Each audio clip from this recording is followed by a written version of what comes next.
Happy Wednesday night and welcome to A Look on the Plus Side. This is the show where we go into the Disney Plus catalog, and we will also sometimes go into Hulu Plus, and we pull out a movie or a TV show to talk about. And tonight we are talking about the 2015 live-action Cinderella movie. And you know what?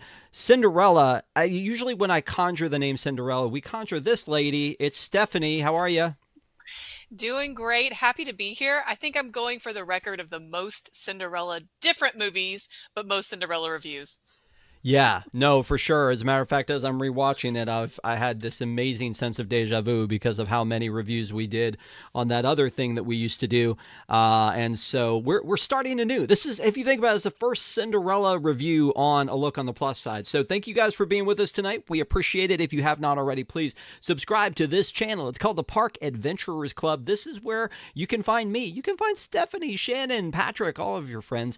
If you have not already, please subscribe, and then also we'll tell you at the end about some other shows we have on our network. We'll tell you about some ways that you can support the network if you so choose. But for right now, just sit back and let's talk about this, Stephanie. This is the 2015 live-action Cinderella movie. Now, live actions have gotten kind of a bad rap recently. There was, I don't know if you've heard, but there was a Snow White live-action movie that was not very well received. I don't know if you heard that was a thing. Maybe. Did you see it? A little bit. Did not see it Okay, based I on was gonna say, reviews. we don't have to go there. We don't have to go there. But I just wondered if you had. However, we're about to turn the corner, I think, because this little fella, this Oh, guy is coming to theaters this weekend. It's the live yeah. action Stitch. And the funny thing about this one is that I thought this was going to be straight to Disney Plus when I first heard about it. And maybe it was supposed to be. But then everybody, it just got excited at D23. The D23 Expo last year, they showed kind of a takeover. The lights crashed and Stitch came out on the screen and it said coming to theaters 2025. And we were all like, okay. Are you guys excited about this one? Are you and your family Oh, excited? yes. The fact that I'm so excited about Stitch really kind of makes me nervous, honestly. I'm Really? worried that Disney's going to I'm worried they're going to ruin it again. No, my daughter is a big Stitch fan, not as big as some of the friends of ours that we know, but shout out to Jake. But yeah, I think that she's going to love it. And we're going for her birthday party, actually. We're going to take a bunch of her friends. Nice. All right. Happy birthday.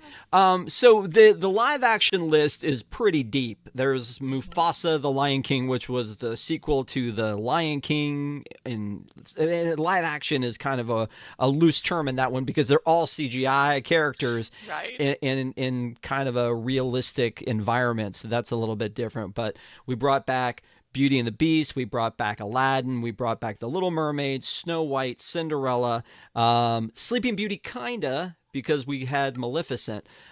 Is there a live action that stands out for you as like one of your favorites, like the one where you're like, yeah, they actually did that one right, and you can say if it's this one, but I mean, is there one in particular that tops the rest for you? Is it too on the nose? Because it is this one. It is very Okay. much this one. And it's this one because not only is it a good adaptation of Walt Disney's version of Cinderella, which is the Charles Perrault version, but I also think it's a good standalone version of Cinderella. I mean, you can watch it having not ever seen Walt Disney's version and you can fall in love with it. Okay. Say that last name again, because the writer's name is Charles. Perrault? I don't know how to I, say I it in thought French. I thought it was Perot because of it being French, but what do I know?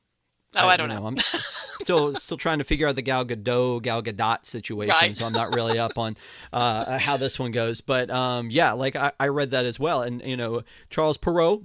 I'm gonna call him Perot. Charlie. He Charlie. yeah, has an amazing, like, okay, so born in 1628, so not recently, but the notable works: Sleeping Beauty, Red Riding Hood, Cinderella, Puss in Boots. Well, Yeah, like, and the yet I'm classics. like, why do I not know his name? And is it because we couldn't pronounce it, so we don't talk about him? No, because I think Walt Disney is ubiquitous and to our generations and those subsequent, to 1950, this is the version that they know. Yeah. Oh, yeah, absolutely. Once Disney kind of touched something, he owned it. whether it Hmm. was Sleeping Beauty, Snow White and the Seven Dwarfs, Cinderella, Alice in Wonderland, Winnie the Pooh. The Winnie the Pooh that Disney did is the one that I feel like I say I feel like I'm talking for the world, but I'm just talking about Yeah. Americans. Right. Like that's the one we know because I feel like the A. A. Milne are the ones that the British folks Hmm. are like, this is the one. What are you guys talking about? Yep. But honestly, yeah, Disney touches it and it sort of becomes the quintessential version of Hmm. it, or at least it used to be. For sure. Yeah. Yes. So that used to be the thing. So this one came out in 2015, and you recommended we talk about this one. This was your Mhm. suggestion. So when it came out in 2015, I assume you saw it in the theaters? Yes, I saw it in the theaters with my eldest daughter, who was very, very tiny at the time, probably doesn't remember it that tiny, but it was beautiful. And I just remember just the majesty of it, the grandeur. It was a fairy tale come to life. And that is exactly what you want in a live action. You don't want something that's dark. You don't want something that is hard to see and hard to place. And I feel like they did such a good job with just everything in this film, the costuming to the cinematography to the music. And there really wasn't much music because this was not a musical, unlike Beauty and the Beast remake, which was basically line by line, doing the musical version, which, don't get me wrong, fabulous musical, especially Broadway. So line by line, course by course, one by one. Yeah. Right. Um, Honestly, when that's a great point is that some of them are like spot on remakes, and I've Mhm. complained about that with Lion King because it is shot for shot, and the original one has so much more heart and charm than the animated Correct. remake that I Hmm. feel like it was a mistake. Hmm. And honestly, I think Mufasa was a little bit of like retribution for that line because I feel like they it was new. It was a new story. Hmm. This one, or and this one tracks like Mulan. Mulan when it came out, which by the way, horrible timing for Mulan when it dropped in Right. supposed to drop in Very March of bad. 2020. Didn't work out well for them, and then there was some controversy behind the scenes with the woman who was the star. But Hmm. honestly, like it was the same thing because my wife was a huge fan of the animated Mulan. But then when you go, you're not going to hear "Let's get down," like you don't hear that. Right. None of that Hmm. is in there. None of that. Hmm. And at least in this one, they kind of give an homage to it at the end. If Yes. you listen all the way through the credits, you'll hear a couple songs from Cinderella. But as we've talked about other things, and we talked about the animated Cinderella before, Hmm. that's what kind of made that movie special is you walked out, remembering that music and like the Hmm. Cinderella. I used to listen to that on the loop at the Disney store when I worked there. It was like, Oh. on the sing along song, Cinderella. Mhm. You don't get that. These No. mice are very tame, and Yeah. again, we'll talk about that in a second. But so you saw it originally in Hmm. 2015 in the theater. So did I, Yes. and I loved it. Honestly, I feel like it was a good, solid live action. Now, again, we'll talk about like overall what we think about this at the end. But I mean, as Hmm. far as the live action goes, because it told the story in a little bit of a different way, but not Hmm. too different that you're like, well, wait a minute, you might as well have called this something else. So like Correct. a great example of this is the Fantastic Four movie that came out with Michael B. Jordan. Should have been called anything else and it would have been a fine movie, but it was not the Fantastic Four. So I'm like, Right. if you wanted this to be the Fantastic Four, y'all went in the wrong direction. And so, and we're hoping Pedro pays off Oh. here. But so this one, it kept pretty true to like you said, the Charles Hmm. Perrault storyline, Hmm. and then also fed into the 1950 classic. So Hmm. pretty nice. 2015. It's an hour and 45 minutes. Disney Plus says an hour and 50 because they want to give you 5 minutes of all of the credits Sure. of the other languages, but it's really just 100 just an hour and 45 minutes. Hmm. Turned 10 this year in March. Wow. How crazy is that? Which again, Hmm. if you saw it with your daughter, and the Yes. Makes sense. seasons they go Oh, by, and the don't cat's get me in the started. cradle, and the yeah. So yeah, the budget on this thing was $90 million, which in terms of a full like live action movie, that's not bad for No.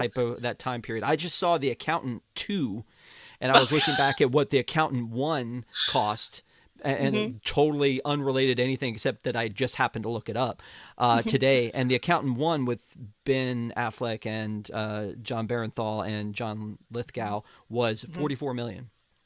Oh, And so, but super this cheap. is different because you've got special effects and you've got Hmm. bigger names and you've got, it's grandeur. And I mean, you talked about like how beautiful the thing is. So They 90 they million. built not too bad, right? But they Yeah. built that entire ballroom. That was not CGI. That was practical sets. That was physical sets.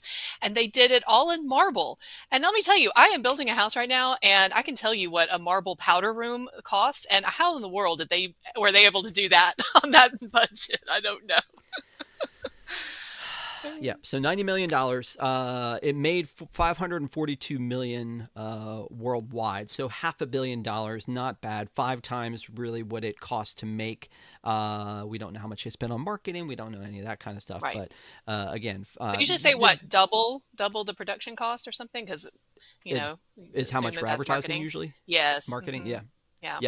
Yeah. Except for Stitch, I think they probably spent triple. I don't know because Sure. like between the animatronic that's in Hmm. scanning tickets and the one driving around and the one in the Wow. popcorn buckets and yeah, it's just That's a anyway. lot. So directed by Kenneth Branagh, which is that's Oh, very cool. That's a name we know. We wonderful. like Kenneth Branagh. Hmm.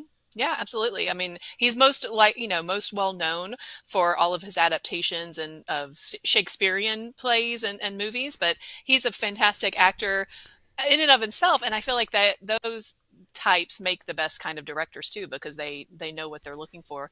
But he did a great job with all of the actors in this. They brought I out thought you so much character. Yeah, I thought you were going to say he's best known for Gilderoy Lockhart from the Harry Potter like Maybe he is, but you honestly. went into the directing thing. Yes. Yeah. Yeah, so before we get into the meat of the story, you mentioned something about cast and directing, Hmm. and I want to talk about the acting and all that in a second. We'll go to that next. But the Sure. first thing I want to say is something I think I've said on every iteration of this movie that we've reviewed, whether it was Drew Barrymore in Ever After, or Hmm. the Brandy and Whitney Houston Rodgers and Hammerstein Hmm. one, or the animated one that we reviewed. Because again, like you said, we've reviewed them all, and there's still more There's in the still more. catalog that we can do. I mean, and it's one of I feel like this and Snow White are the two most redone of these Yeah. movies. This is obviously the one.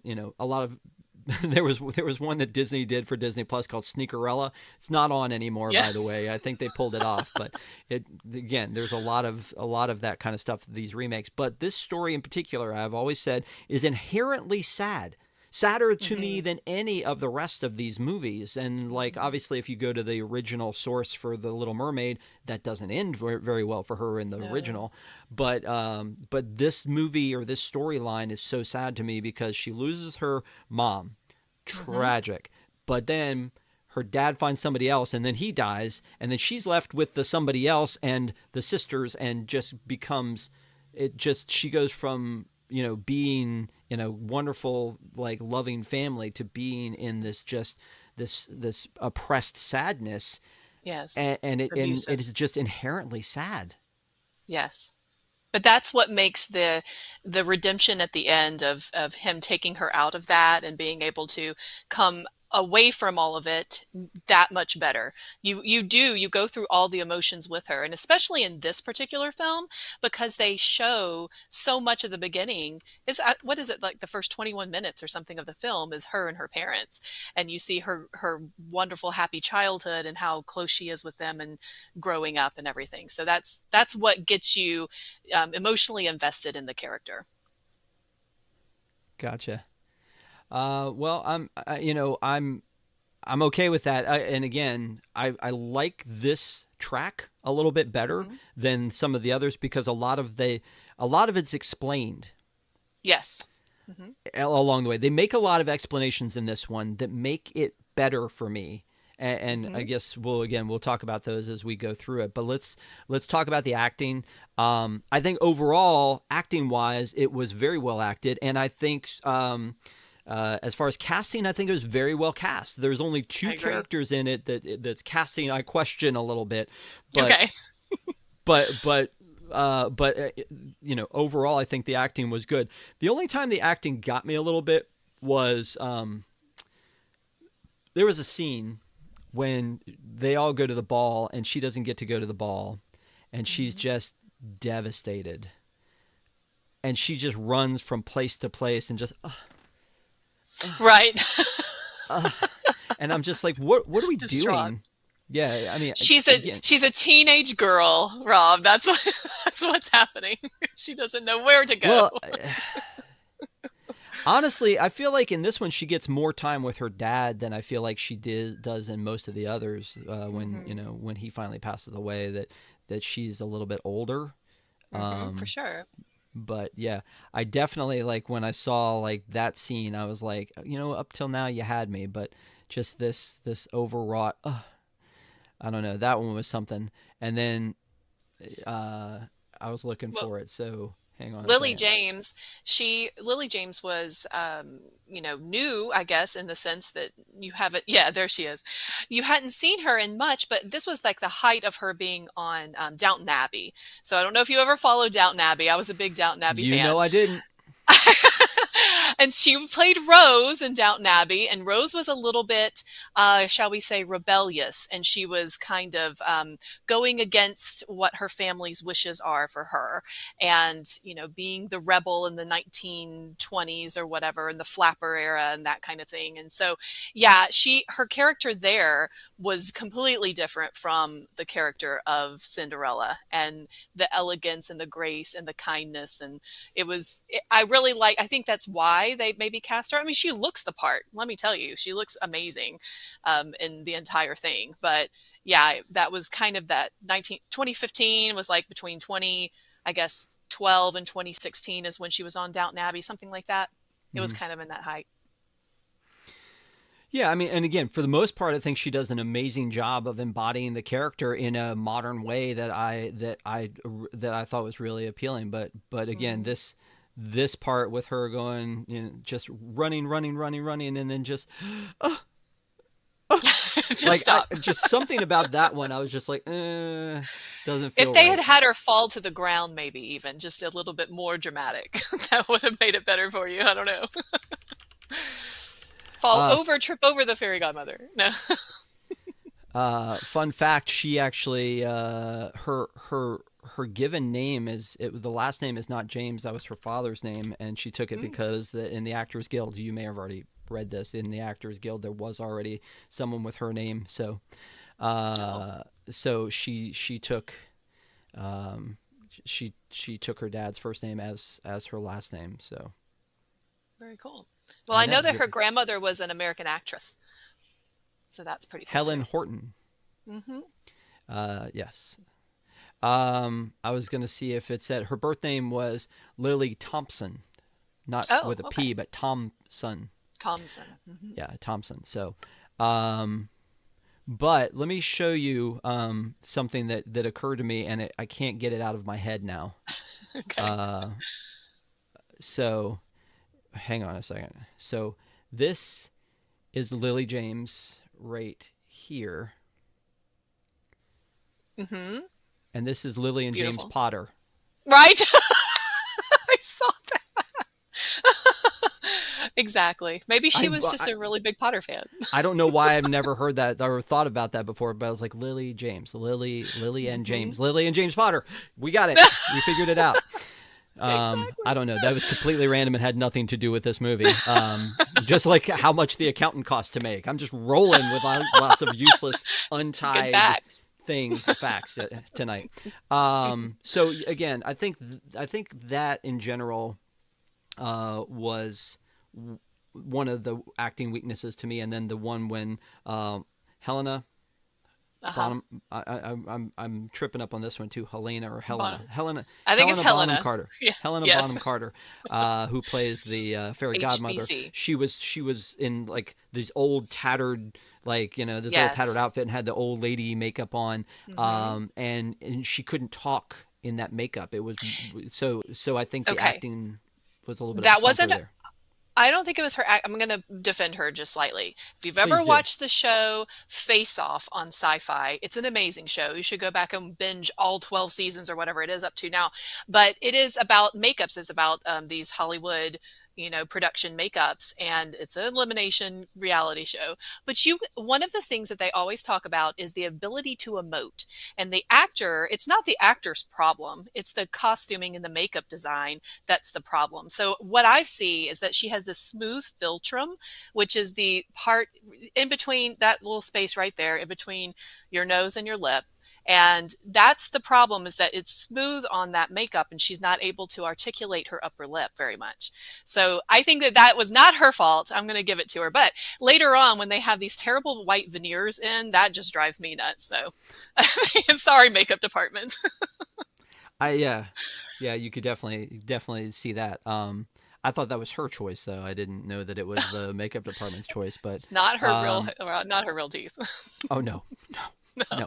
no. Um, so you know what else occurred to me at this point in this movie, talking about something else that's not specific to this movie, is she appears to her in this movie as sort of an old beggar woman and asks for food, Yes. and instead of turning her away as our friend the Beast did, and look what Correct. happened to him. Look what happened to Yes. him.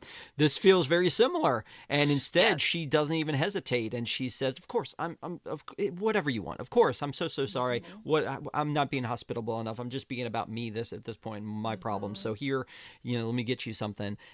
Which I think again is a place in this one where they've really gone out of their way to establish her in a different way that shows that she deserves this redemption arc. That she didn't just Yes. like fall into it because she was crying or whining or whatever, but that Mhm. she's a truly good person at her core, as opposed to, like, that's not the lesson she needs to learn here, right? In the Right. movie Beauty and the Beast, that's the lesson he needs to learn is Mhm. you done screwed up. Selflessness. Yeah, Hmm. exactly. And in this one, she gets it from the very beginning from her mother. In the theme that goes through it is have courage and be kind. Exactly. And so I think that struck me as interesting, is like it could have taken a completely turn for her there. We could have gone a completely different direction and done kind of a Hmm. twisted tales here, and she could have been like, "No, you can't have anything. Get out." And she's like, "I'm going to turn Hmm. you into a dragon." Um, Save that for once upon a time. yes, exactly. So we talked about Lily James, but Haley Atwell. Hmm. I think this was a very cool role for her as the mom, and of course she Hmm. is Agent Carter from the Marvel Cinematic Universe. I can't not see that. That's the problem. I cannot look at her with the blonde hair. And I love her. Don't get me wrong. I think she's a fantastic actress, and I'm excited to see her in, what would, yeah, the Mission Impossible movie, right? Isn't she in that?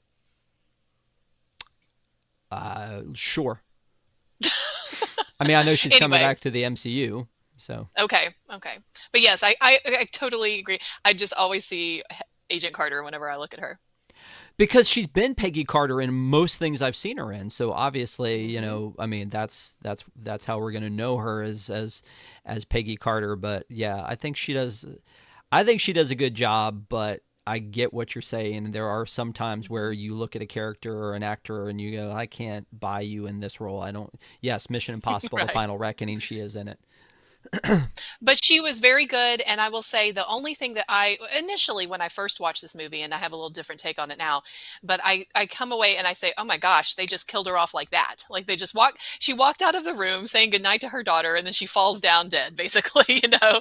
But then as I watch it again and I'm listening and I'm thinking, okay, this is set in the 1860s maybe, like, Regency era kind of thing, and you hear her coughing in the background. So I'm like, okay, what is my differential here? It could be she's got, tuberculosis that could kill you, pneumonia that could kill you before antibiotics.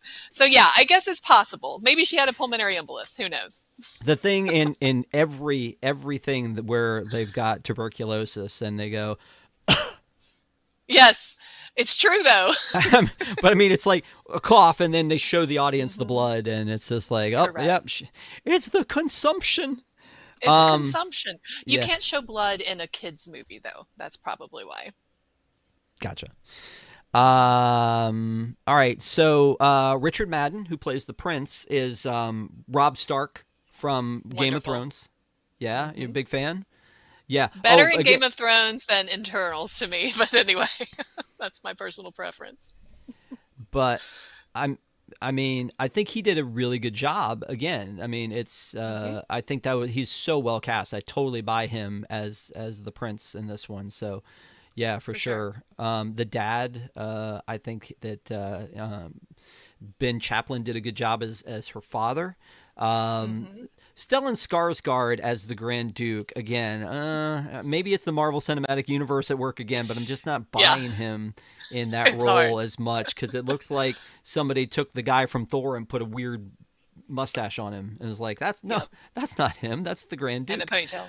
You're right. Uh, yeah. Helena Bonham Carter as the fairy godmother. I feel like those were the big names in this one. There were, a few other people in it as well, but I feel like those were the main ones. And like I said, Kate casting wise, Blanchett. I'm sorry, I didn't mention Kate Blanchett. I looked at her name and I didn't. She Yeah, Chef's Chef's kiss. Kiss, best. Yeah, Chef's kiss. honestly, she did great here. Hmm. And she's good at the bad, like Yes. Hela from Thor as well. Hmm. A lot of MCU Hmm. crossover here. That's Um, true. yeah. So yeah, she did an amazing job. The Helena Bonham Carter, she was okay for the fairy godmother, but she's not the fairy godmother we know because the fairy godmother we know Hmm. is like a grandmotherly, like a Right. fairy, almost like a godmother equals grandmother situation, and she Hmm. seems like, but she played the wacky pretty well. Hmm. So I guess with that we get it. But I feel like that was a miss. And then Holiday Granger, who plays Anastasia, too good looking Yep. because Anastasia and Drusilla are supposed to be so bad looking Hideous. that so Yeah. hideous that you're like, of course no one is going to dance with you or whatever. And Hmm. not just hideous on the outside, but hideous on the inside. Hmm. And they do that a Yes. little bit here. But again, Hmm. Anastasia, I think she's too passable. So like I thought that was a She little bit is of a misstep. pretty. She is pretty, but I will say she acts in a very unattractive way. So if anybody gets around her and sees how she is behaving, then they're not attracted to her. Okay, I'll acquiesce to that one. That's fine. Okay. Yeah. So anyway, that's the cast. But we talked about the music briefly. There is musical Hmm. score in it, and then there is Yes. there's a couple of kind of old timey, for lack of a better term, songs. Was it Lavender Blue? It is only I think it was just Dilly Dilly, but then yes, they added Blue Dilly. It's a song Lavender's from like Blue the is the name of it. Lavender's Blue 1600s. parentheses dilly dilly. Yeah. Hmm. So we hear And that a couple times. We hear it.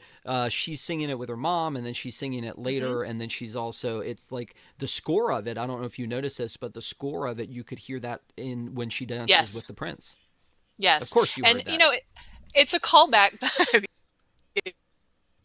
earlier film with Burl Ives singing it for So Dear to My Heart. Did you Oh, ever see okay. that? Yeah. Very familiar with "So Dear to My Heart." Yes. It's in that. Yeah, Lavender Blue, Dilly Dilly, Burl Ives. Yes, exactly.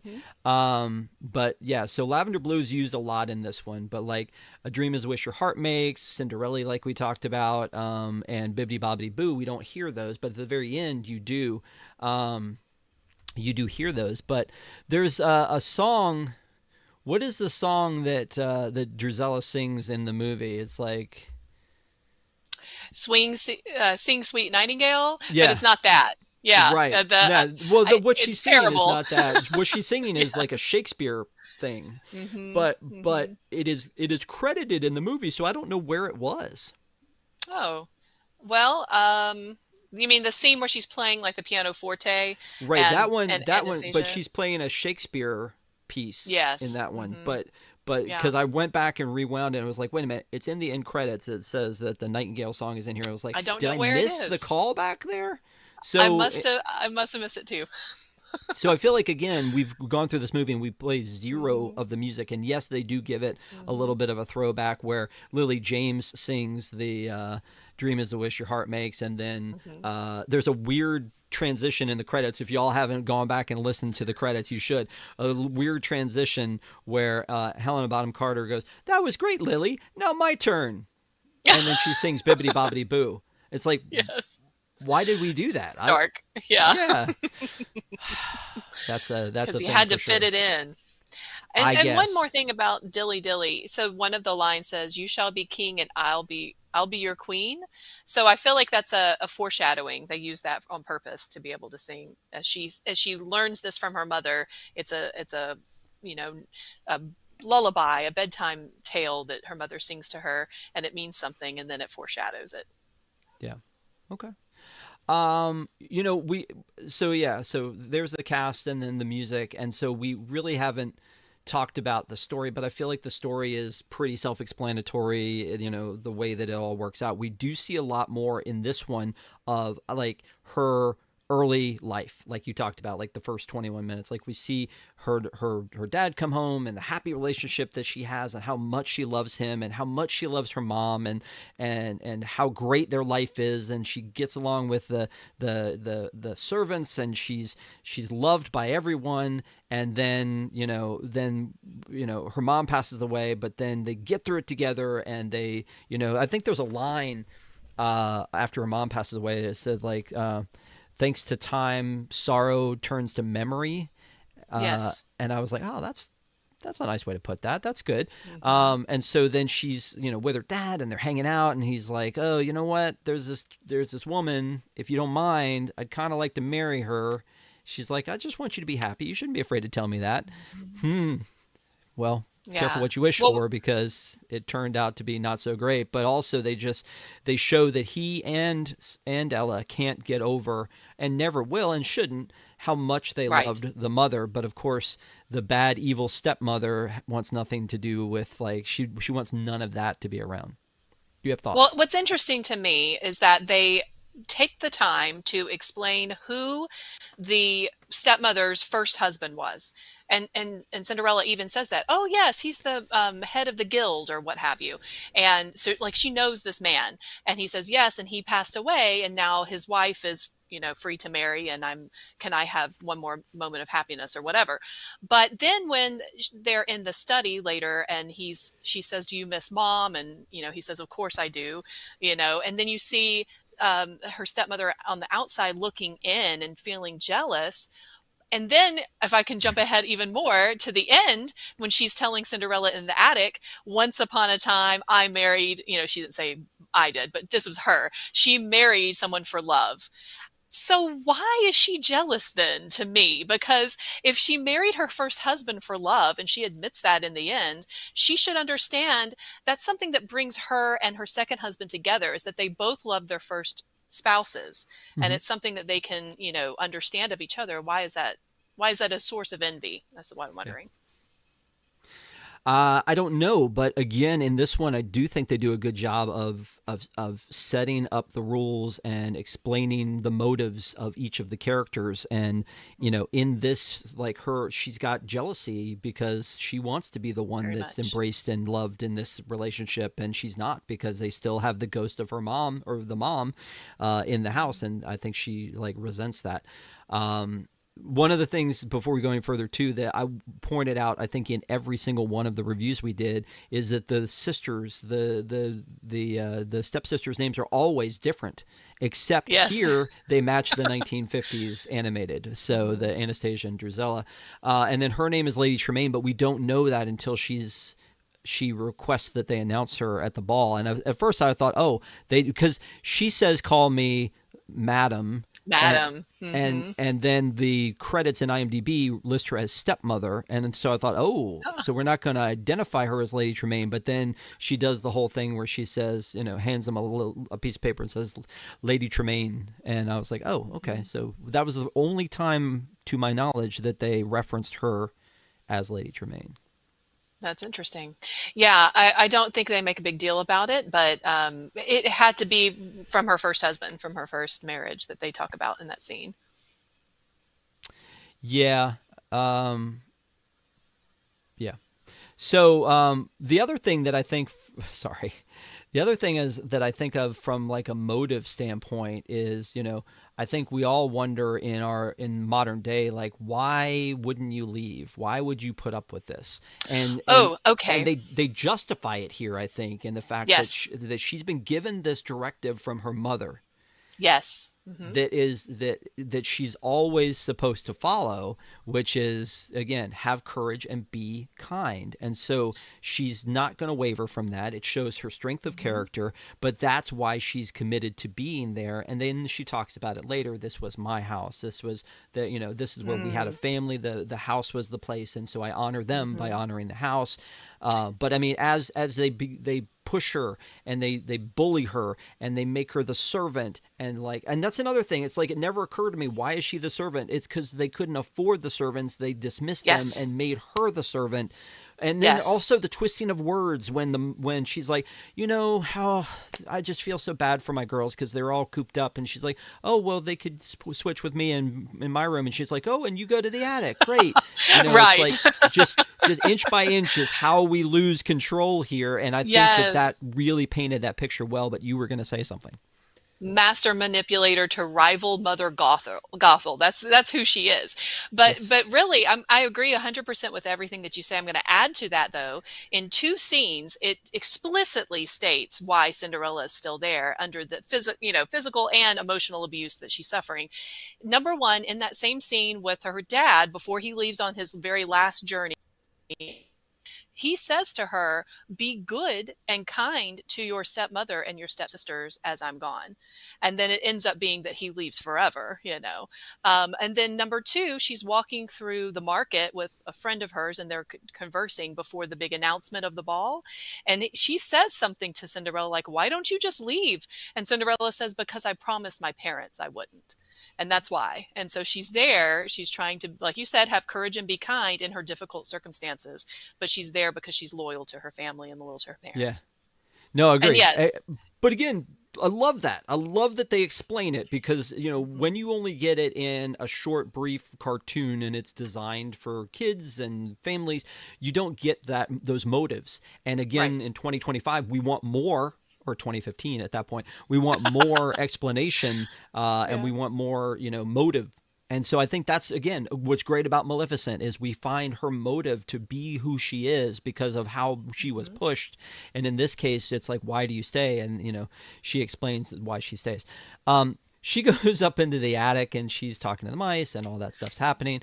There is a scene in here where as soon as I saw it, I thought, there goes the baker with his, like, when she comes out. No, this is you're talking about shot for shot. I'm gonna say this point to you, Rob. This is exactly, I think, a live action version of Cinderella putting on her Dutch shoes and going out and throwing corn to the chickens in the barnyard.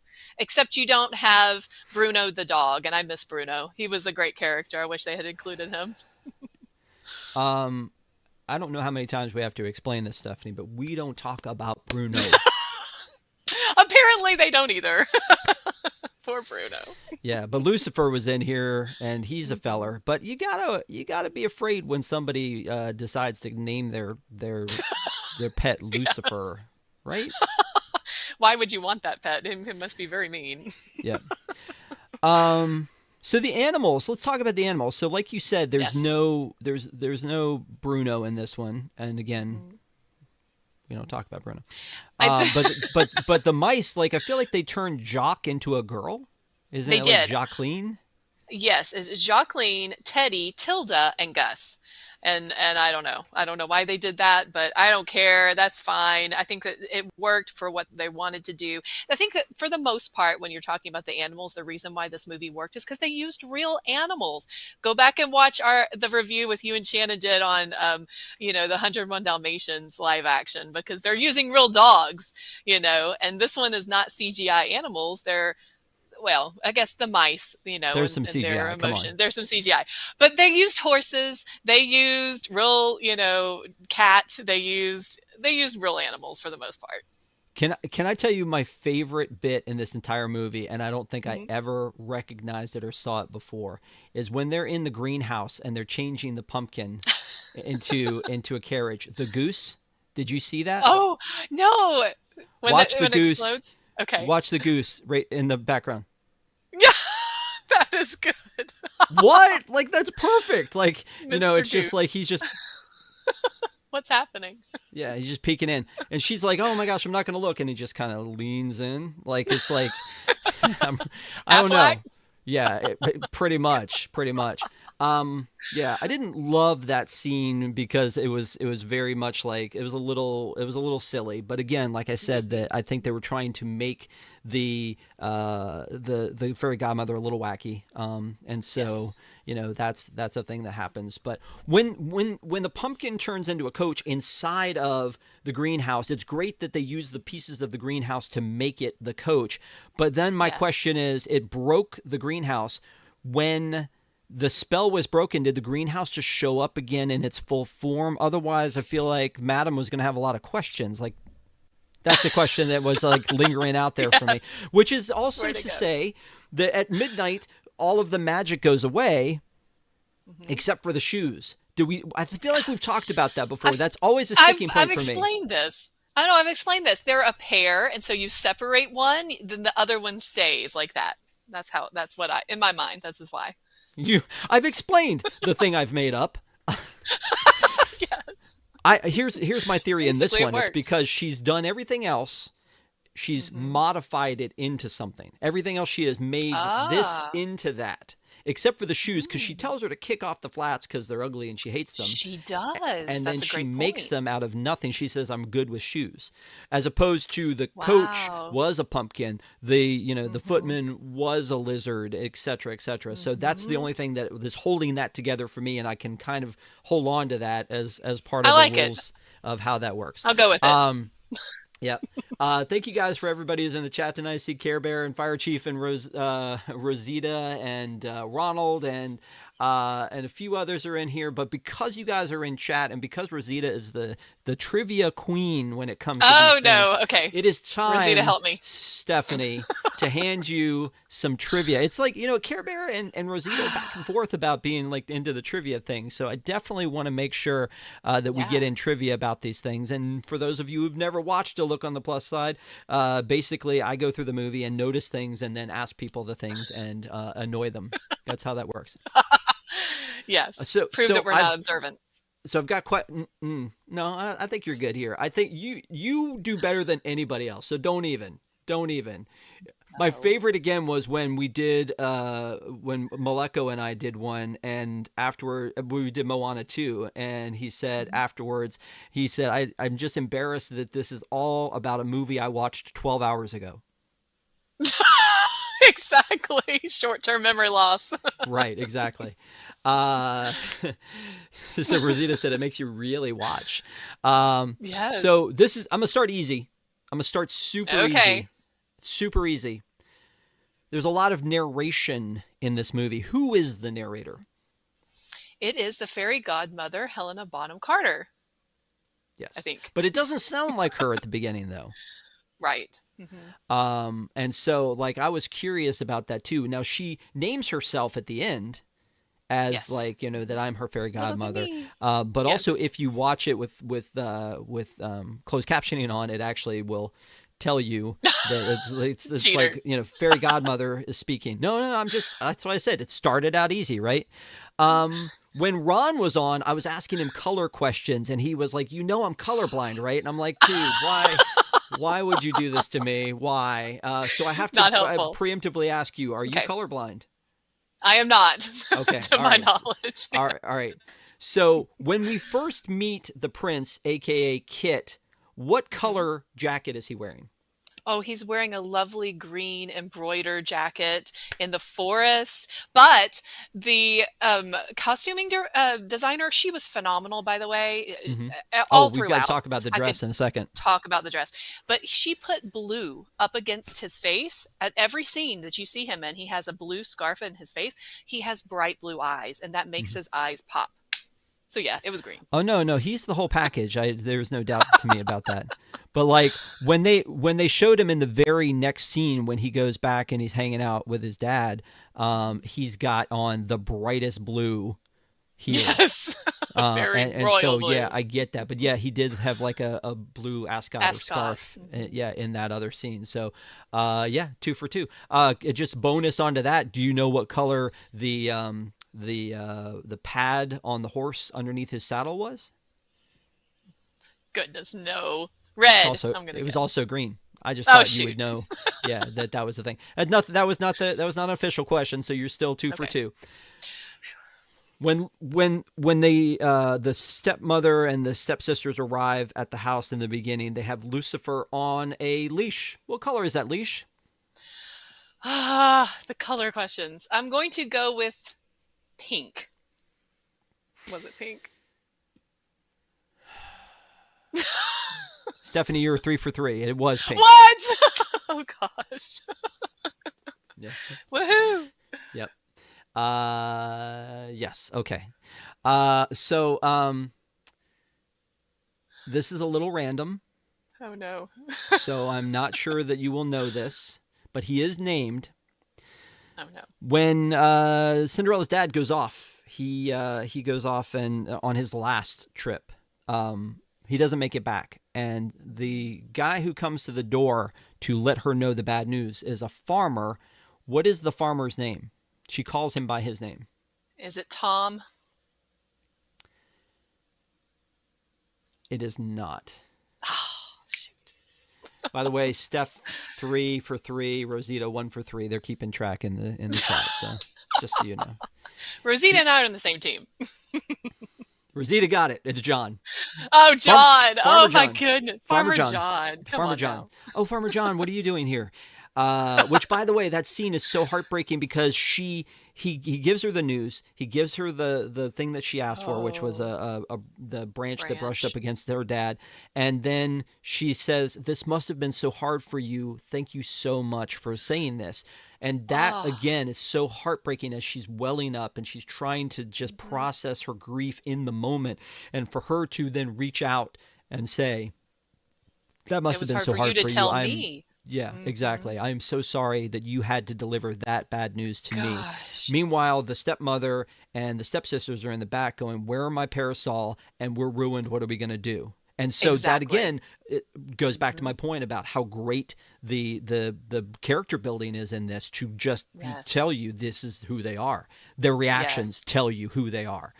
And you know, I've always heard your reputation enters the room before you do. I think this is a very similar thing, is like, you know, people are going to know her as the sweet, kind person and be on her side when she is named the queen. Oh, spoiler. Absolutely. Okay, the next one. Name. There were 5 fruits or vegetables that the fairy godmother asks for, and before she is told about the pumpkins. There are 5 that she names that would be great for being a coach, and she asks Cinderella for these 5 fruits or veg. It says in the credits, by the way, fruits or veg, not vegetables, but veg. Name any 2 of these 5. Okay, I can do 2. Watermelon and cantaloupe, because Cinderella didn't know what a cantaloupe was. There you go. Yeah. There you go. What were the other ones, though? The other ones were funnier, honestly. Oh, no! So, I mean, yeah. And Rosita also said watermelon and cantaloupe, yeah. The cantaloupe thing I think is interesting because I think there are a lot of fruits, vegetables, things. There are things that are regional, which I have a question for you with your British background about something that happened in here. But, yeah, so the others are, you have no guesses? I don't remember, honestly. Cucumber? I don't know. No. Tomato? Beef tomato. She specifically says a beef tomato. Big one. She says watermelon, cantaloupe, artichoke, kumquat. Oh, That's why I'm like, kumquat. That is hilarious. And beef tomato. You don't know what cantaloupe is, but you know artichoke? That's weird. Right. Yeah. Yeah. Kumquat. So there you go. So there's 1, 2, 3, 4, 5, right? So you got 4 out of 5. You did not get the Farmer John. Here's the bonus question that is not about this movie per se, but it is about this movie in its original release in the theaters in March of 2015, Oh this no. movie opened with a Disney animated short. What Oh, was that short? I. I'm going to say This is this not is gonna this is not an official question, so I'm just I uh, this is bonus. this is gonna be wrong, but I'm going to say the Birds on the Wire one. That's Pixar. Oh Womp shoot, womp I womp don't even know then. womp. An animated short. Oh, was it the? No, Rosita I'm goes, not even "Oh, come guess. on, Just go Rob." ahead. What was it? Frozen Fever. What? Oh, Frozen Fever. Yeah, It that was makes it was our sense. first taste of Frozen after the original movie was Frozen Hmm. Fever. Yeah. That's a good one. Yeah. So there you go. Thank you for doing that. I appreciate it. My face What? is That's red. fun, right? That's fun. Test Uh anxiety, Rob. yeah, exactly. I'm so sorry. I did like, again, speaking of which, I loved the fact that when she was being transformed into, she was like, "What about my dress?" And she starts to get the dress and she starts to cast on the dress and she says, "Wait, don't turn it into something else. Can you just mend it? Because this was my mother's dress." Yes. And so she says this. She goes, "Can I?" Which I love. Again, that's showing her character and who she is, which is going to lead into the conversation about the dress in general. But when that happens, she says, "I'm going to the." She goes, "Can I gee it up?" Hmm. The stepmother says, "Can I gee it up?" Which I assume to be a a British term, GEE, gee it up. I don't know. See, Sorry. that's where I was going to go because I know you were a friend of Poppins and I know you have relatives, and so I thought Mhm. maybe like you would know the answer to that one, but Not I've heard it never before, honestly. never heard that before. But GEE, gee it up, which again I think Hmm. they use it when I looked it up. It looked like it was used sort of nautically, like on a boat to like again sort That of sounds right. zhuzh it up, for lack of a Hmm. better term. Okay. Um, so anyway, so the dress. Yes. Let's talk about the dress. And by the way, the little butterfly thing, which is Hmm. called back to time and again, the dress is the brightest color blue. Okay. Now So you have that not problems with colors when it comes to Cinderella, and the fact that the castle at the Magic Kingdom I at do. Magic Kingdom is the wrong color. You Hmm. voiced your opinion on that many times. 100%. Yep. When you see Cinderella in the animated, her dress is more of a silver or Correct. than it is a blue. And when Hmm. we meet her at a meet and greets, it's always blue. That's the Hmm. color we recognize her as, even though that's not the one we saw. Even though our Yep. brains have that Mandela effect and we think it was blue, it was not really blue. So No, talk to you're me. Go right. for it. Okay, so yes, the Disney Princess marketing genius that came up with that, and they each had their own separate color. They put Cindy, as we lovingly call her, into a blue dress to differentiate her from the rest, and they let Aurora, Princess, Sleeping Beauty, Princess Aurora, be in the pink. However, Aurora spends most of the movie in her blue version of her dress, and Cindy is in a silver. So why they decided to do that, I don't know. But I will say this. Initially, when I watched this film back in 2015, I'm like, the dress is all wrong. What are they doing? Come to find out, they did actually have a more subdued tone to the real, actual physical gown. And it's more of an iridescent and it has lavenders in it, which makes more sense to the song. And it has more light blue color to it and an iridescent sheen. But when they digitized it, whenever they put it on to the big screen, they saturated the color with that blue color to really make it pop against everybody in the ballroom scene and what have you. So that's what happened to the dress. It's not actually, if you go to see the physical dress, it's not actually that bright blue color. It is more of a lavender color. But I will say I now appreciate it for what it is. There you go. You can see the difference in the tonal qualities there. And I honestly, I kind of prefer the first, the original, but the second one, I don't mind now that I watch it, I rewatch it and I think, okay, I appreciate it for what it is. Because again, the styling of this, okay, it's supposed to be set in the 1860s. This is not a historical drama. This is not, supposed to be exactly accurate to the time. I like that they're pulling in different times to make it feels fanciful. It feels like a storybook come to life. The stepmother, all of her costuming is done in the 1940s style, and the stepsisters, all of their costuming is done in the 1950s style. So those do not are not jiving with the Regency era, but it works. It works for them, and she has very angular lines where very flowy. And even her initial dress, which is this beautiful pale blue, and it has some beautiful embroidery, flowers. She wears it consistently to show the abuse and neglect throughout the beginning of the film, and it turns into this dingy, dark color because and so does her hair. It starts out really nice and pretty and curly, and then by the time she meets the prince, it's all in the basically a rat's nest in the back. So they did a really good job, I feel like, telling a story through the clothing.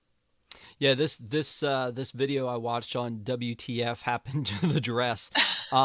Specifically was talking about the costume designer and what an amazing job she did. Oh, And they said, so we don't good. fault her because she made the dress the way it was supposed to be made. We fault Kenneth Yes. Branagh or Disney for making the change to Disney. colorize it like an old Turner Classic Movies move, Right. move but when they showed like the ballroom scene and her walking in, Mhm. it definitely made it more grand for her to walk in that Yes. bright blue dress than it did for her to Hmm. walk in on the on the other one. So obviously she did that, and they made There the was a changes to purpose. it. Yeah, there was a Yes. purpose because as she walks into the ballroom, there's no doubt like your eyes immediately go to her because of the color of that Hmm. dress. And there's no Um, blue anywhere else in the room. That's the other thing. So if you want something to stand out, you don't put it anywhere else in the room. Yeah, but here's a picture of them together in the dress the Hmm. way the original color that it was. And see, it matches his coat. You can kind of see that lighter pale blue on his coat, Yeah. and that makes sense. Yep. Um, so he takes her to his secret garden. Okay. Of Um, course. duh. And then he like her shoe falls off and he puts it back on her, and so there's a lot of these little things that don't happen in the main movie. They spend a lot more time together in this one Yes.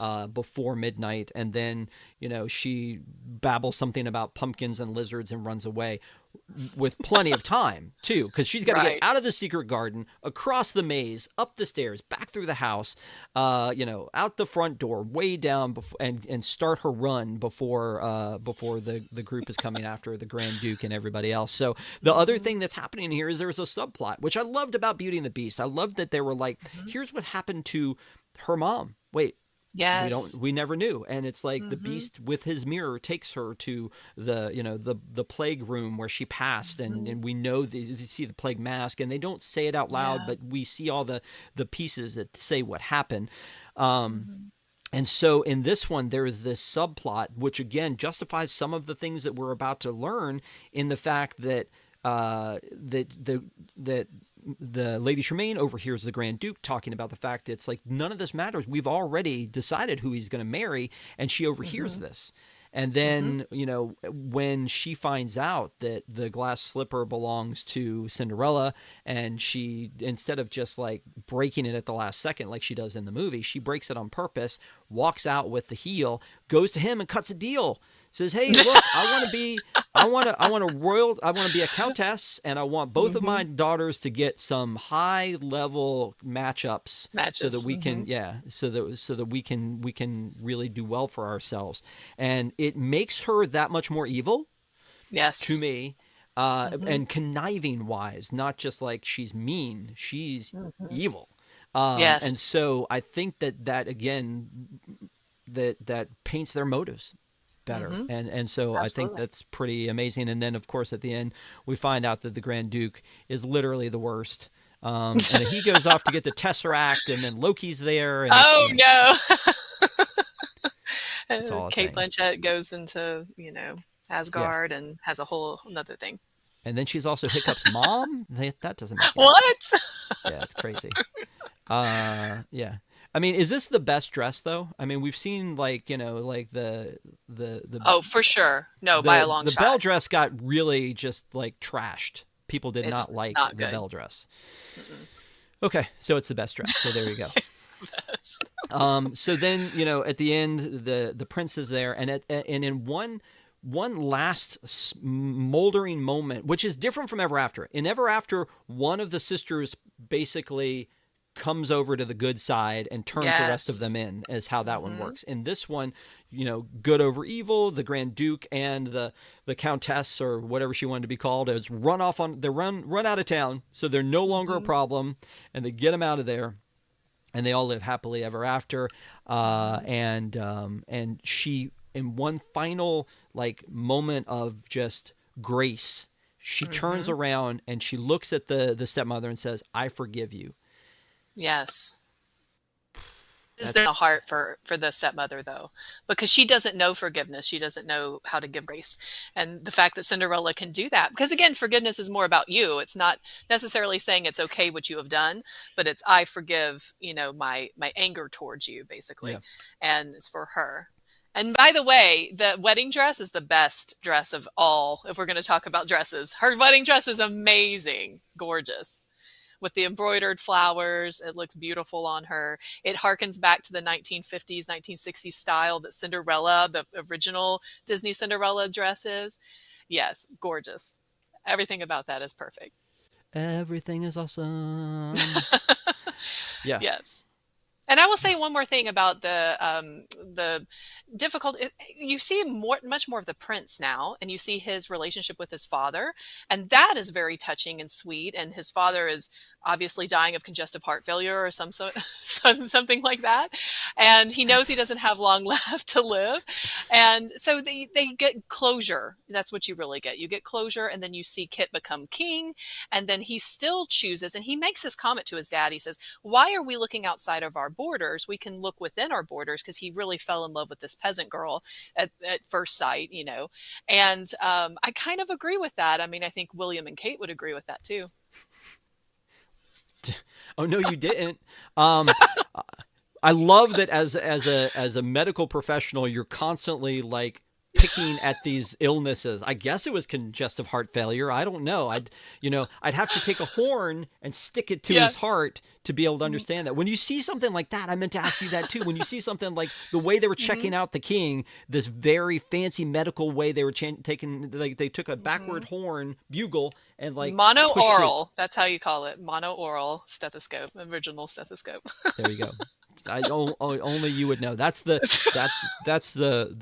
class and knowledge that you bring to this show, and I appreciate you every single time you're on it for that reason. Um, so yeah, and again, they live happily ever after, and that's great. As far as I think some of the things we talk about sometimes are like, how does this tie into the parks? Well, the live action, the only way that I remember this tying in the parks was there were photo ops of this particular carriage in the parks. Like, Oh. with you had a very different Ariel in the live Mm-hmm. action Little Mermaid, so they set her up in as its own meet and greet where you had an opportunity to meet her. With Beauty and Mm-hmm. the Beast, they took over the Pinocchio's village house at Disneyland and made the Red Mm-hmm. Rose Tavern as part of the movie tie-in. But I think that the only thing I remember specifically, because like if you have Cinderella, you have Cinderella. The only thing that would have been different Yeah. is instead of her hair up, it would have been down, I guess, because Right. Lily Mm-hmm. James wears hers down. Do you remember anything Mm-hmm. other than the carriage photo op?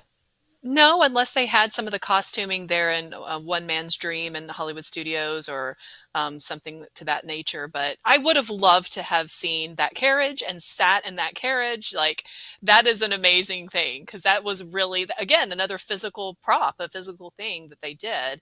I don't know where it's held in the bowels of the Walt Disney Archives now or something, but There's a lot of maybe. that stuff that they take really good care of, and Hmm. so I'm sure that one is one. I feel like they've rolled it out like for late nights before, They like definitely bring out party Cinderella events. Carriage for Walt Disney World Cinderella Carriage, and you can, take photo ops in that. And of course, well, the carriage that they have for the fairy tale weddings, it's not exactly the same, but this one is amazing because it's gilded, it's gold, it's made actual of iron, and it's very heavy, and it's just amazing. It's beautiful.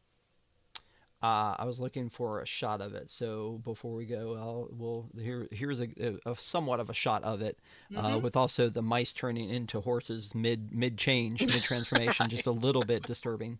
Um, Nightmare dreams. yeah. So anyway, that was the park tie-in. The only one that I know of is that rolling out that carriage every now and then was a thing. So this is a live action movie, and before we're gonna do final thoughts on this live action movie, but before we do, I thought it might be of note that with Cinderella or with Snow White, there was a lot of talk that Disney was finally pumping the brakes on live action, and they've done it before. They've done it before. Mm-hmm. They've said we're making all these, and then they're like, ooh, maybe we shouldn't. And they're like, we're back. Yes. So I don't know how I feel about this, but just out of curiosity, I looked up, and the ones that were in production, some of them have been stalled, some of them have been Uh-huh. halted. But like we know, we're getting Stitch in this week. That's happening. Yes. That's done Mm-hmm. deal.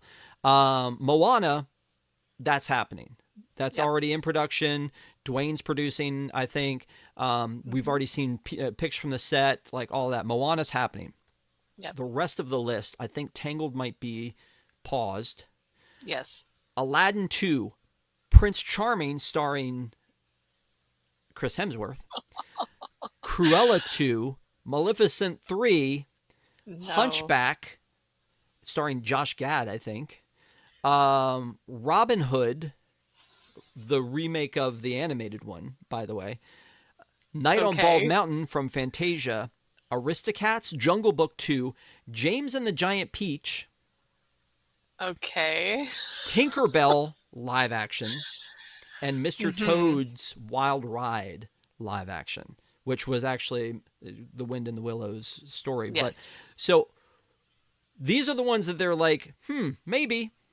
Did I say Hercules? I don't think I threw No. Hercules in here. Hercules was one that Mm-hmm. the Russo brothers were committed to doing too. Okay. So all of these movies, I don't know that any of them need to be made. Obviously, Moana's still I coming. agree. I don't know that I would hate to see Cruella 2 because it feels like, again, kind of like that Fantastic Four thing. It's like it doesn't feel like 101 Dalmatians. It feels like its Mm-hmm. own thing, and it's fine as its own thing. Yes. Yes. The Maleficent movies, I liked 1 and 2. It's a shame 1 has never come to Disney Plus, but if it Mm. does, or we can get our hands on it at some point. But anyway, there's a Mm-hmm. lot of them. There's almost too much of it, and I would prefer, honestly, that we just reviewed Herbie Rides Again last week. I would prefer that they revisit some of that, and they're doing it with Freakier Friday. But I would prefer they revisit like the Computer Wore Tennis Shoes and some of that stuff that people don't know, or maybe they were bad but it was a good premise, and maybe do it right this time rather than going back to these. Thoughts? Definitely. I definitely agree. I feel like, we have a big calling for the gnome mobile right now because people love gnomes. So we should definitely do that one. So another live action. It actually is live action. No, I think that Hercules could be done in a very good way and as a live action film, but I do not think that they are ready to do another princess film. People are so attached to the princesses, and of course the Disney Renaissance, which really Rapunzel isn't, Tangled isn't part of that, but that was something that was it's a beloved, it's like a cult classic. It's gotten this big following, and I don't feel like with their trajectory right now, Snow White coming off of Little Mermaid and all the others, I don't think that they're going to be ready to do another princess film. They should probably hold off on that for a little bit, and then the other ones are probably just going to go straight to Disney Plus, honestly. I mean, that's the thing too, is like a couple of them that went straight to Disney Plus, and I'm going to cite on that one, um what do you call it, Pinocchio with Tom Hanks as Geppetto, was one of them, and then also the Lady and the Tramp one, which kind of launched with Disney Plus. I feel like with some things like on Netflix and Hulu and some of those other services, I feel like sometimes when you do something, you can do something quality and still bring it to streaming first. I feel like that's not what Disney has done, Artemis Fowl. I feel like it's one of those. Speaking of Kenneth Branagh, but I feel like it's one of those things where we know that if it's going to Disney Plus, they think of it as less than. And I think that's what happened with Stitch. I think somebody went, you know what? Wait a minute. we could probably do pretty well in the theaters with this one, right? I'm cautiously optimistic, but like I said, if they're on the same trajectory they've been, then I'm worried they're going to ruin Stitch too. Cautiously optimistic. Well, you know what? I've heard nothing at this point but good things. Good. So, maybe we'll get lucky here. Maybe we're going to see a good movie. I know that I'm going to see it this weekend. I know your daughter and all her friends are going to see it this weekend. So by that, you are also going to see it, which is great. So yeah, I think it's going to be interesting to see if it pays off. And honestly, at this point, I'm planning on doing when are you seeing it? Saturday morning. Oh, oh well. I was planning on doing Saturday, a live stream, just getting Oh, reactions from people who had seen it who want to talk about it, because I know a lot of people are going to want to talk about it. So yes. that's the thing. So, Cool. before we get to the final thoughts, I want to say thank you to everybody who's been watching tonight, and again, watching you guys all in the chat, Care Bear and Rosita and TSN. Is it 8.99? I'm 6899. I'm not close enough to my screen there to see it. Ronald, and Fire Chief and anybody else that's been in the chat, we appreciate you. Thank you for supporting us. Thank you for supporting the Park Adventurers Club. If you would like to be a part of our community, we have a Patreon. It's patreon.com/GoPack, PAC, and we want to thank our members: Jungle Cruiser, Rosita, William, Monica, Michael, Jay Ware, Alicia, Rob Bazemore, who I saw in the chat earlier, Vince, Jordan, and Sienna. But thank you to all of our pack members. Thank you so much. We love our pack. We appreciate you guys. You can, if you go and join our Patreon, you can be in our Discord. We also have this sticker that we send you at a certain level, and a button. And Stephanie, they're on the way to you. I don't know why it hasn't gotten to you yet. And the same thing with Rosita, they're on the way to you. So thank you guys for being members of the pack. It means the world to us that you have found us here, that you're sticking with us, and we are pumping out as much content as we possibly can. We have Look on the Plus Side every Wednesday night. Next Wednesday night, we're going to do Blank Check, which I think So Stephanie bullied Shannon into doing the review of. bullied. So there's that. That's going to be fun. Yes. No, I mean, convinced. How about that? You convinced her to do Blank Check. So tune in for Disney Blank Check next Wednesday night. Friday night, though, this Friday, we're going to see Stephanie yet again. You have a new show. You have your own show. Yes. Tell us about Castaway, it. stories from the people who make the magic. That's right. I'm so excited to have everybody join us too, because I have a phenomenal first interview. And of course, it's the wonderful Rob Whiteside. That's. You should have come out stronger than that, I think. I feel like for your first episode. But anyway, every Friday night. Give the people what they want to know, Rob. Every Friday night, we are taking back TGIF. We're taking it back. That's right. And so every Friday night, we're going to have something new. We've got Castaways. Shannon has her own show, The Happiest Stays. My son has his own show. It's Hakuna Matrivia. Love the name. Don't hate the name. Yes. Love the name because it's so fun. Every now and then I'll do a live stream called Rob Loves Everything. And then we also have a show where we rank things called Rank It. And we've done one recently for Epic. So hopefully you guys are hanging out with us coming in. We've got the Castaways Friday night. Sunday night we're going to be doing our Park Adventurers Club, which is our park show. And then Wednesday night we'll be back with another Look on the Plus Side. And maybe Saturday we'll do a live stream reactions to Stitch. I feel like we should. I feel like maybe it's just a thing. So now, Stephanie, now is the time. Now is the best time where you get to tell me and everyone else. We've talked about this movie, the music, the cast, the acting, the directing. Is a beautiful movie, technically, by the way, I meant to say. All of these things included. If someone says to you, Stephanie, you are such a Disney fanatic, you're the specialist, and I'm gonna go on Disney Plus, I'm gonna watch Cinderella, would you recommend this movie? Yes, absolutely. And from what the reasons we already talked about, but going back to the beginning, it is phenomenal movie in and of itself. Don't look at it as a Disney remake a live action remake of the original cartoon. It is by itself a standalone, wonderful film. And you can say, like you said, from the costuming to the score to the music to the story and how it explains more of the emotional state behind everything, the decisions that she makes, how she and the prince fall in love. It really wraps it up into a wonderful package. So I absolutely recommend this film. It is my number one live action film from Disney, certainly in the past few years. But even I would say Glenn Close's 101 Dalmatians is about my number two, probably, and then Alice in Wonderland might be my number three. But this one takes the cake. It was really the best, and I wholeheartedly, I definitely recommend. Yeah, I would also recommend this one because I do think it's a strong movie, a quality movie. Going back to it was a joy for me to go back to it. It never had a slow time for me. It was always well paced. I think a lot of times, especially period pieces, can feel a little slow or old or slow you down. And honestly, I think this one was really well done. Beginning to end, I feel like that they did a great job, as I've mentioned, with the character development and giving reasons why for this character that we've beloved has been beloved for so long. I wish the music was in it, but then now that I'm thinking about it, kind of would have been a little silly compared to the tone they were trying to set for this movie. So I definitely enjoyed it. I will say though, I think currently my favorite of the live action remakes might actually be Beauty and the Beast because again of what they brought to it. And I thought that the acting was well done in that one, but I'm probably very alone in that one. But I do think that one was well done. I think this is up there. But like I said, it's inherently a sad movie, and I don't like sad, aka Up. I mean, I love Up, but I'm not going to put it at the top of my list. And William knows that, and he's going to come at me on that one. But again, thank you so much, Stephanie, for doing this. I can't wait to premiere her new show, Castaways, this Friday night at 8 p.m. is the premiere of that show.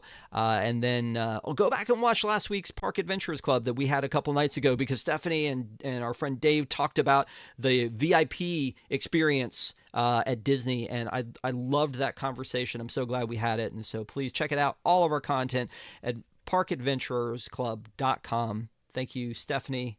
Appreciate you. Rosita said in the chat, can't get enough Stephanie, and I agree. So I feel like you're muted. Are you muted? Sorry, I said thank you and love you, and thank you for joining us. Yeah. Have a great week, everybody. We'll see you Friday night.